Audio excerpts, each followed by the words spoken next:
The now-closed hotel was first opened on November 3rd, 1923 on a University of Illinois homecoming weekend. Some bike safety tips include biking with the flow of traffic, respecting pedestrians, and of course, always wearing your helmet. Safe to say that all can agree weather is an extremely important factor when planting crops. These crop scientists are trying to figure out a fertilizer that will help offset challenges like bad weather. Jacqueline says that one of the most important things for beginners on stage is to loosen up and find their inner child. This year, over 100 countries are Skyping in to hear Michelle Obama speak of the empowering moments and struggles girls across the world have had. Champaign Public Library is starting a bit early this year by showing girls that they can do anything.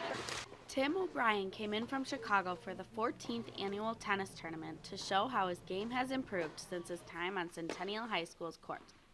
Although he won the men's open, he stated it did not come without preparation. But I usually come down here, visit my family, and try to play a few days in a row to get the game going back and just eat well and get a lot of rest because it's a lot of tennis every day. Although Tim has many years of experience, the tournament is open to all. There are segments for under 13 as well as over 35 in this 14th annual tennis match.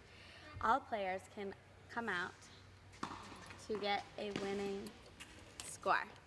One of the players out was Tim's biggest fan and younger brother, Daniel.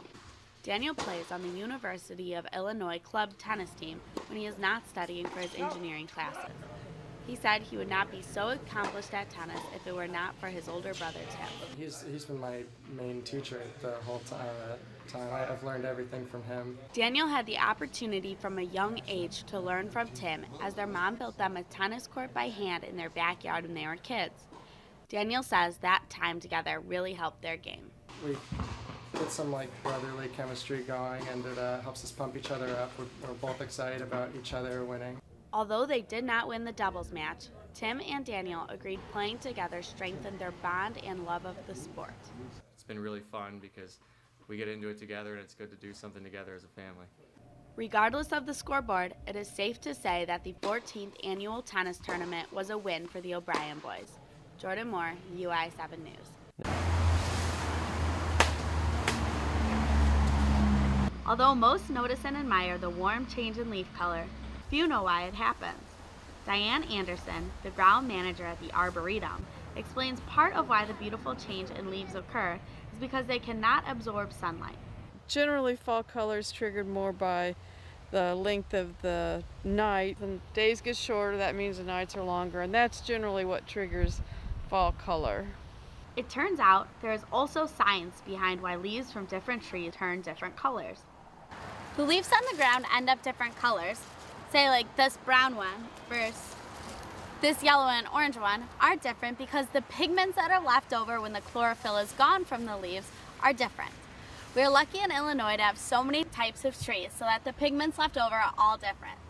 That is what gives us such a beautiful and colorful autumn. Although the leaves are beautiful and fun for kids to play in when they turn crunchy and brown, for adults, like gardener Marguerite Maguire, they are also a lot of work.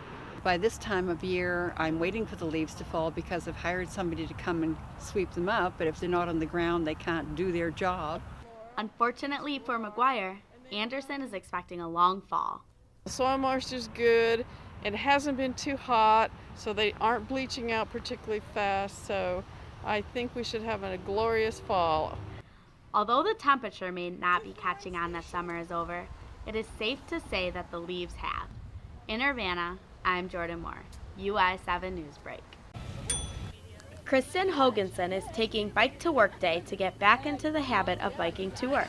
Getting back in shape for it. During the winter, I carpool more often than I bike just because it's nasty. She is one of the many who signed up to Bike to Work for Ride Your Bike to Work Day. The event is to promote riding bikes as opposed to using cars. Those who signed up to Bike to Work received t-shirts, free breakfast, and even free repairs on their bikes. University FNS Active Transportation Coordinator Lily Wilcock wants people to imagine the benefits of biking over driving. See very many smiles on people's faces, and if you could close your eyes and just imagine what it would be like if a quarter of those people were riding a bicycle. Just imagine what the traffic would be like. Wilcock also says that safety is something to consider when deciding to bike to work. Some bike safety tips include biking with the flow of traffic, respecting pedestrians, and of course, always wearing your helmet. Hoganson also said to be concerned for younger kids that are riding bikes. Kids bike to school on occasion too, and thinking of them out on the road, and they're not experienced drivers. They don't know how to think like a driver. They think like teenagers. So I really hope that anybody who watches this will remember that there are kids on the road, people who are trying to be careful, and if you hit us, we die. Hoganson and other supporters will look to participate in other events taking place through Bike Month. In Urbana, Jordan Moore, UI7 News. Illini women's basketball coach Matt Bullen was fired today, just 3 days after the dismissal of men's coach John Gross. In your entertainment news, we've got updates on a new installment in the Girl with the Dragon Tattoo story and on Hamilton's Broadway tour. It's part of today's Hollywood Minute. A Champaign acting coach teaches adults through improv, expressing emotions, and getting comfortable on the stage. It is very chilly out right now, and the wind is definitely not helping. If you go out tonight, I would really suggest something a lot warmer than this, as it is cold. There's no sun helping us either, with the clouds completely covering the sky. The only sign of spring right now are the buds on the tree behind me. Farmers had a very busy week with all of the great planting weather. Crop scientists are working to come up with a fertilizer to help corn growth on the farm when farmers are not so fortunate with the weather.